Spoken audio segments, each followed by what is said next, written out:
नवीन motor वाहन कायद्याच्या विरोधात ड्रायव्हर युनियनने MIDC येथून काढला जिल्हाधिकारी कार्यालयावर मोर्चा।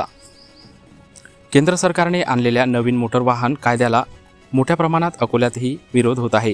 नवीन वर्षाच्या दुसऱ्या दिवशी अकोल्यात ट्रक चालक रस्त्यावर उतरून आंदोलन करत आहेत। ट्रक चालकांकडून कुठे चक्का जाम होत आहे, तर केंद्र सरकारने आणलेल्या नवीन वाहन कायद्यानुसार यापुढे अपघातास जबाबदार ट्रक चालकास 10 वर्षाच्या शिक्षेची तरतूद केली आहे। सोबतच 7 लाख रुपये दंड देखील आकारला जाणार आहे। त्यामुळे नवीन मोटर वाहन कायद्याच्या विरोधात अकोल्यातील MIDC येथील ट्रक ड्रायव्हर युनियनने जिल्हाधिकारी कार्यालयापर्यंत मोर्चा काढून हा नवीन कायदा रद्द करण्याची मागणी केली आहे।